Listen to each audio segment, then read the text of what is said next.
Bluetooth during the Viking Age was more powerful than its modern predecessor. That's because Bluetooth, the Viking king, he's the one who connects us all. Before wireless earbuds, before smartphones, before your smart fridge could talk to your smart toilet, there was a Viking king. He didn't have the same technology that you have. He didn't stream Spotify, he didn't play Pokemon Go. But he did unite warring tribes, had a Bluetooth, and left behind a legacy so powerful, it's literally in your pocket right now. His name, Harald Bluetooth. And after you hear the real story, you won't just connect the dots between Viking warlords and wireless technology. You'll never look at your Bluetooth icon the same way again. Spoiler alert, it's ancient runes. Seriously. In this episode of Viking Legacy and Lore, we're bringing together the influence of Vikings on modern life and powerful lessons that we can learn from leaders that have clearly left their mark centuries later. This is the saga of King Harald Bluetooth, a man whose life was filled with war, diplomacy, religious upheaval, and some serious dental drama. In this episode, you'll learn exactly who Harald really was and why this bearded, axe-wielding monarch, he matters more than your earbud pairing issues. You also find out why his conversion to Christianity wasn't just a spiritual shift, it was political TNT for the Viking Age. We'll also touch on how Bluetooth technology got its name from a guy who had zero interest in apples or droids. But he did manage to sink an entire kingdom. And when I say sink, I mean unite. And we're just warming up. We're going to walk through the legendary trial by fire miracle that helped seal Harald's fate and faith. By the end, you might just realize that building real human connections across divides, through traditional barriers, and even through awkward Zoom calls isn't just a modern challenge. It's existed for centuries. But uniting, connecting, well, that is a true Viking virtue. So grab your horn of mead and your overpriced coffee and your $50 Yeti mug, because it's time to discover how a dead tooth and a legendary Viking king lives on in ways you didn't even know. Harald Bluetooth was born around 935 AD, the son of King Gorm the Old. His father Gorm is remembered as the first real king of Denmark, a serious, stubborn man who stayed loyal to the old gods. His mother Thyra was just as famous. Old writers called her Denmark's adornment, and they remember her as wise and forward-thinking.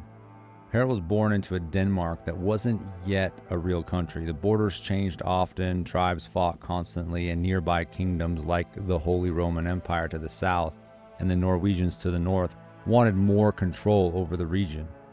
Harald inherited a crown, but it was more of a dream than a stable throne.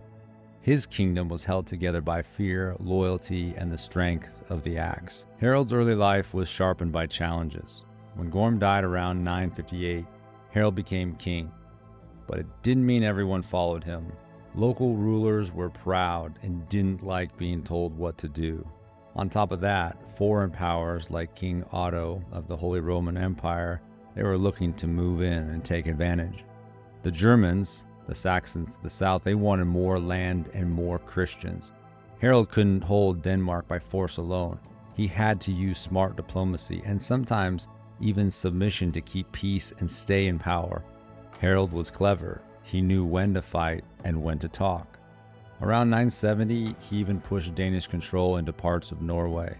But it wasn't easy. Rivals from the north, they fought back and even made Harald retreat more than once. Still, for a short time, a united Denmark-Norway existed under Harald's name. Harald played the long game. He used buildings, laws, and big symbols to hold his people together. Unlike many Viking kings known only for fighting, Harald left behind things you can still see today. Bridges that he built, some of the first large wooden bridges in Denmark.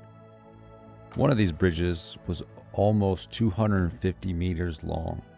They weren't just for crossing rivers, they were for connecting the land and his kingdom together. Harald also built huge forts and fortresses, and you can still see them today. They were built with careful planning, not by random warriors. These were forts that showed Denmark had a strong, smart ruler behind them. Harald knew when to use peace and when to use power, to reward and to threaten. If a local jarl joined him willingly, they received gifts and support.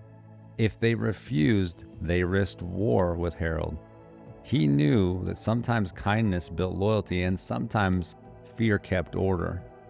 And then came the famous Christian missionary, Poppo. So how did Harald become a Christian? That's the question. Why did he become a Christian? Let me just tell you, is still debated. But the most famous story involves a missionary named Poppo. According to old books, we'll talk more about this in a moment. Poppo was told to prove that he was God's messenger. He had to hold a red-hot iron in his bare hand. The test was simple. If he didn't get burned, his God must be true. In a room full of warriors, Poppo held the glowing iron. He walked across the hall, and when he let go, his hands weren't burnt at all. Everyone gasped, and Harald, the story says, bowed his head and believed. Was this a true story? Was it real? Maybe. But historians think that it was probably politics that played a major role. Harald was caught between German Christian rulers to the south and pagan warriors to the north. Becoming Christian helped him earn favor with powerful neighbors and still hold on to his throne. Even if the miracle was exaggerated, the story gave Harald a way to bring Christianity to Denmark without losing honor. Harald is also responsible for creating the Jelling Stone, which is located today, you can still see it, in Jelling, Denmark. It's considered the birth certificate of Denmark, and it was to show what he had done. Harald carved this stone with runes, and it says, King Harald ordered this monument made in memory of Gorm, his father, and Thyra, his mother, that Harald, who won for himself all Denmark and Norway, and made the Danes Christian. The stones even have a picture of Jesus with his arms outstretched on the cross on one side. Today that stone still stands next to the burial mounds of Harald's parents.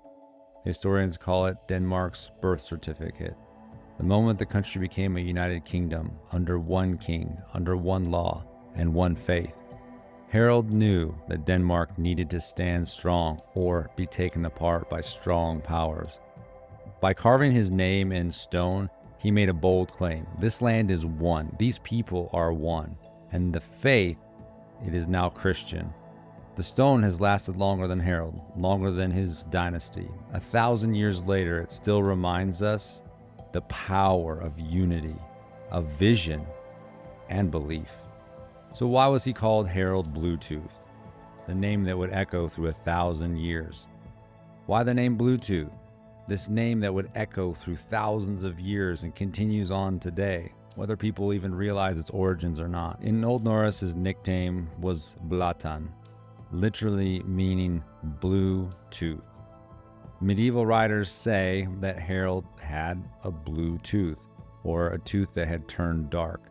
And most people think it was probably from an injury. It could have been a disease or decay. Others say maybe it was a battle wound that left the root blackened. Whatever the reason, it definitely stood out. And this was a time when warriors had all kinds of nicknames. Forkbeard, fair hair, blood axe, and now Bluetooth. What started as an insult or maybe a jab became a badge of honor. And 1,000 years later, tech companies decided to use this very name to represent wireless connection. Even the Bluetooth logo is made by combining Harald's initials from ancient Viking runes. It's like a digital Jelling Stone, etched not in rock, but across every device in your pocket.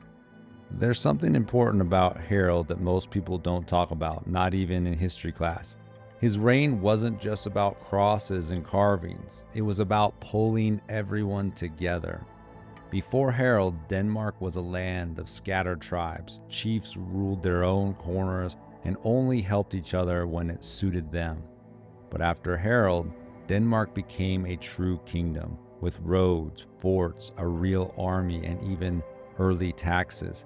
Yes, he brought Christianity, but he also brought order. Some historians say Harald's greatest gift wasn't religion, It was vision that united people.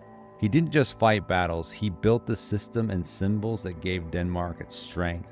And because of that, later kings were able to rule mighty empires. Without Harald's bridges, forts, and bold ideas, there may have never been a North Sea empire at all. Even with all his big ideas, Harald's story doesn't end with a win, but it ends with betrayal. His own son turned against him. Some say Harald died in battle around 985, wounded and forced to run, only to die soon after on the island of Wollin in what is now Poland. Others think that he lived longer, hiding far from home. Old stories, they don't agree. Go to the churchyard in Jelling today and you can still see what he left. A great stone, worn by 1,000 winters. Still it stands, his message still carved in it. Denmark had its beginning. And between the hammer and the cross, between father and son, Harald's story still speaks through time. Real unity always comes with a cost. Harald Bluetooth's baptism wasn't just a personal choice, it changed Denmark's path. It was a quiet moment that helped shift the whole Viking world. Many historians see it as one of the first signs that the Viking Age was beginning to end. Baptism and the cross. The old stories don't all agree on why Harald was baptized. Some say it happened in Germany, others say it was in Denmark, maybe near Jelling. But they all agree on the moment. A king who once wore Thor's hammer now bowed before the cross. He would build churches in Danish lands and welcome Christian teachers to baptize his people. Why did he do it? Maybe Harald truly believed. Maybe he was moved by the stories of Jesus' miracles or by the famous tale of Poppo, the priest who held that red-hot iron to prove his faith. But Harald was also a ruler. He knew faith could be powerful. By becoming Christian, he didn't just find salvation, he found legitimacy. To the south, the Holy Roman Empire, ruled by Otto I and later by Otto II, it was strong, and staying a pagan king made him a target. Becoming a Christian king made him an equal. Christianity also gave Harald a way to bring his people together, to unite them. Paganism in Denmark was messy. Some people worshiped Thor, others Odin. Each valley had its own sacred sites, but Christianity was united. One God, one church, one ruler. If his people followed the same faith, they might follow his throne more closely too. And then there was the money. Christian Europe was linked by trade networks. Merchants from Saxony, Flanders, even Italy, they trusted Christian lands more than pagan. With baptism, Harald gained access to the coin, to the markets, to new alliances. For a kingdom between the Baltic and North Seas, that was a big deal. But Harald's plan for unity backfired. His son rebelled. He remained loyal to the old gods. To him, his father's baptism felt like giving in, like handing power over to foreign leaders and betraying the ways of their ancestors. Many Viking warriors agreed. They still believed in Thor's hammer. To them, Christ was a southern god, weak and strange. Civil war broke out. Battles burned across Jutland and Zealand. Harald was badly wounded and fled into the island of Wollin, or so they say. Strangely enough, his son, who once fought to protect the old gods, would later become Christian too, and maybe even more influential in that way. Harald's choice to become Christian changed Denmark forever. I'm going to tell you why I think it matters the most. Christianity helped bring everyone under one system, one ruler, one God, one law. The cross became the symbol, a symbol of a stronger kingdom. The Holy Roman Empire was still a very strong force in Europe. Harald's baptism let him deal with them king to king, not like a pagan outsider.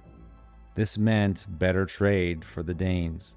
Christian merchants trusted other Christians, and during Harald's reign, Denmark saw a wave of new goods. Silver coins, jewelry, wine, silk.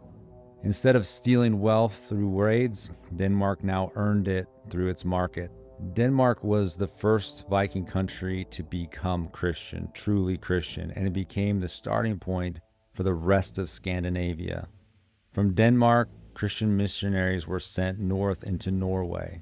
One Viking king, Olaf, had been a raider. He returned home baptized. And as the story goes, he told everyone to convert to Christianity, and he didn't ask nicely. He burned temples and he gave people two choices, baptism or death. Sweden remained pagan for a long time. But slowly, Christianity influence spread, thanks to the pressure from Denmark and Germany. And so just to give you a quick overview of how this all took place, Denmark under Harald Bluetooth around the 960s converted to Christianity. Then it was in Norway with Olaf from 995 to about 1000. Norway had a huge conversion moment. And then Sweden slowly converted from the 1000 to the 1100s. And then it continued to spread into the neighboring places outside of Scandinavia like Iceland. And so in the year 1000, they all converted. They even voted on it. Greenland, around the same time, Leif Erikson brought Christianity to that giant island. And what I want to point out is that is the reason why every Scandinavian flag today has a cross on it. It all started with Harald's baptism. The North, once ruled by Viking gods, is now marked by the sign of the cross. And whether it was by peace or by force for political reason, or it was genuine faith, the reality is Harald Bluetooth, he spread Christianity through Scandinavia and beyond. Harald built churches, carved stones, and he preached unity. But even with kindness, he lost his throne in the end. Other Viking kings, they weren't so gentle. As we mentioned, Olaf, he forced people into rivers to be baptized. He even burned temples and punished anyone who refused the new faith. And in Norway, there was another Olaf who became king, and he kept that theme going. He ruled with an even harder hand until he was killed in battle in 1030. Here's something to ponder. A lot of people think that the Vikings' conversion to Christianity led to the end of the Viking Age, but what if Harald Bluetooth hadn't become a Christian when he did? Denmark may have been invaded by the Holy Roman Empire. Otto the Great, he was powerful, and he was eager to expand his territory. Without Harald's baptism, things might have looked a lot different. With a pagan ruler, Otto would have had no problem invading Denmark and taking the land for himself, thus maybe even ending the Viking Age sooner than it did. And we may not even have Denmark as we know it today. We definitely wouldn't have had the Jelling Stones, and maybe even limited raids into England from that point on. There would have been no Canute the Great to rule Scandinavia and the British Isles. There would be a lot of things that would have changed if Harald hadn't been baptized. So it's quite possible that Harald's salvation was actually the salvation of Denmark. Now, next time you see a cross on a Scandinavian flag, remember, it's more than a symbol of faith. It was a symbol of survival. A moment ago, we touched on the famous story, the one where the missionary came and held the glowing piece of iron in his hands, that moment that helped turn Harald Bluetooth from a Viking king into a Christian ruler.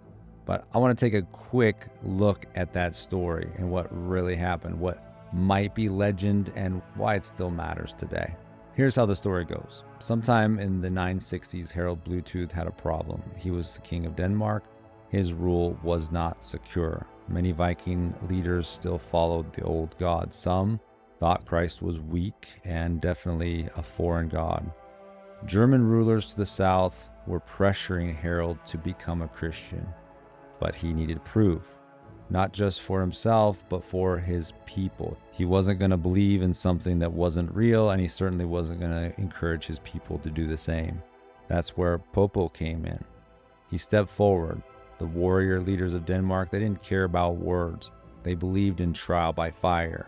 They wanted to see a test to prove it. So they challenged Poppo.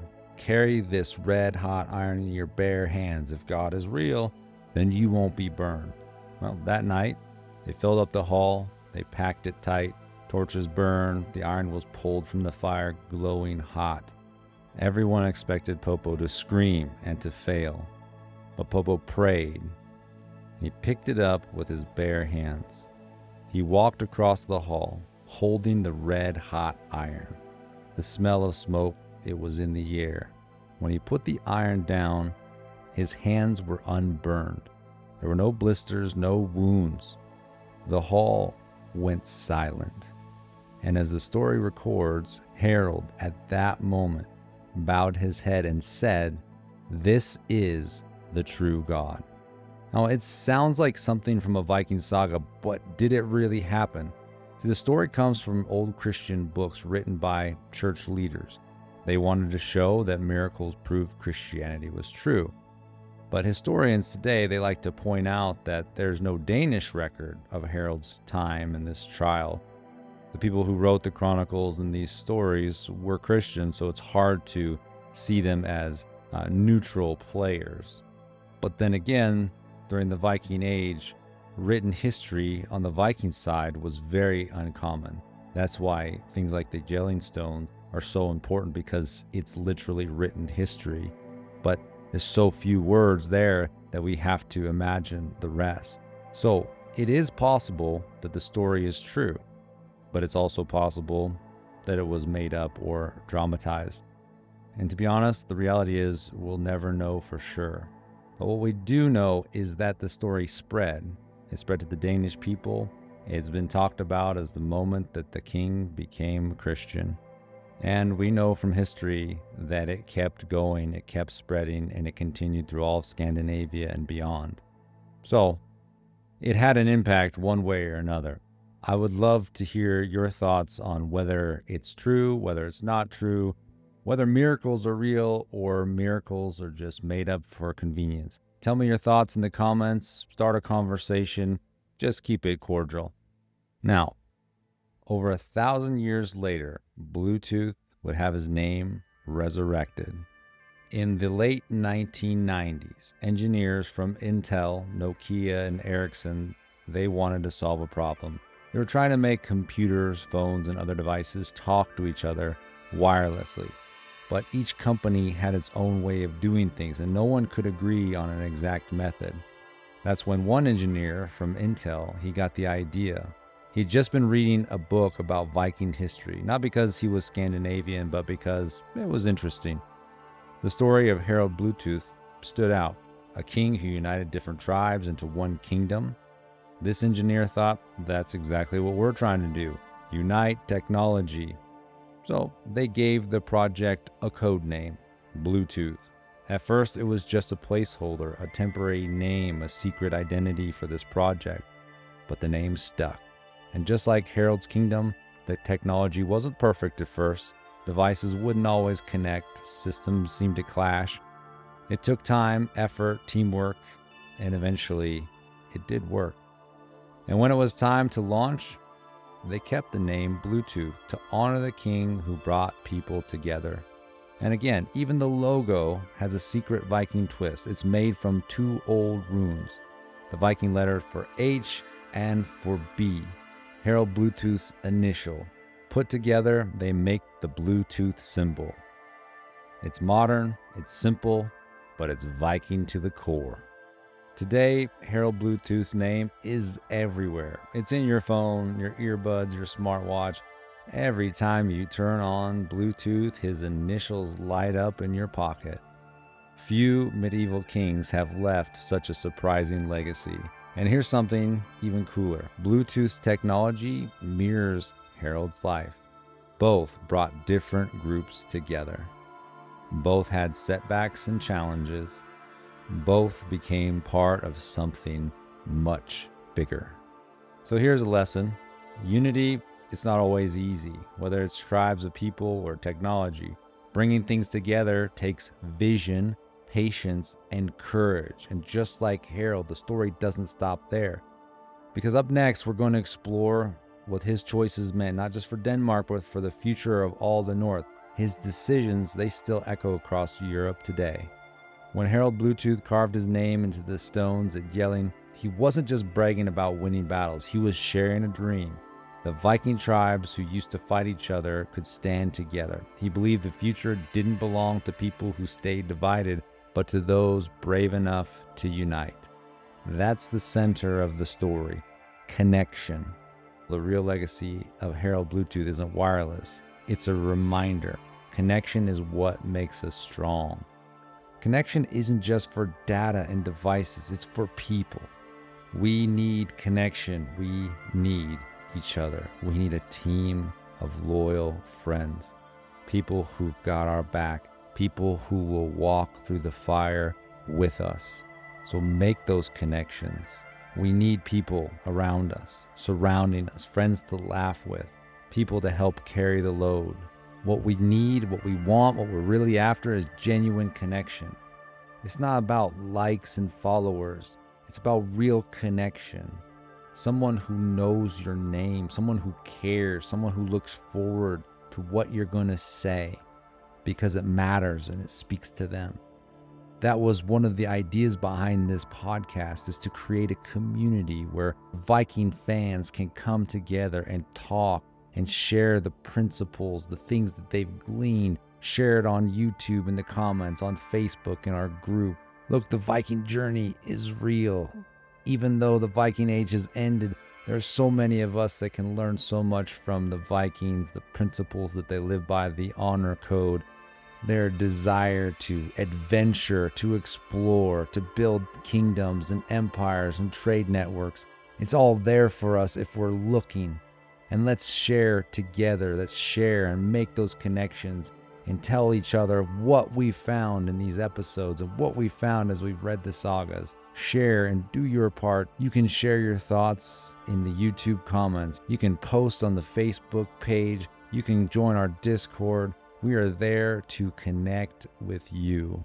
Harald Bluetooth United Kingdoms. So what if you could help connect people with each other? Every time you talk with someone, every time you send a message, every time you share your thoughts and your insights and start a conversation online, you're starting to develop those connections. But the key is, do it with kindness, do it with gratitude, do it with connection and unity in mind. Will this comment produce unity? Will it take us a step closer to connection? Or is it a comment that will drive people apart? Because if that's the case, then it's not necessary, because what we desire is to connect. So make sure that when you post, when you comment, that it's done with kindness and care. We've even seen how connection completely changes lives in the course of entire nations. So that's the power that we have right here, right now. I'll leave you with this final thought. Strength comes from connection. Legacy comes when we stand together. And if we believe that, if we actually live that out, then this story isn't just history anymore. It's our story. It's your story. And so if something in this episode stirred your heart, don't keep it to yourself. Share it. Leave a review. Send it to someone who needs to hear it, because that's the point of Bluetooth, and that's the point of this podcast, to share the stories and to make connections. The stones Harald raised still stand. The runes still speak. And now it's your turn. So step out, build bridges, forge connection, and let your story echo. Until next time, be bold, be strong, and awaken the Viking in you.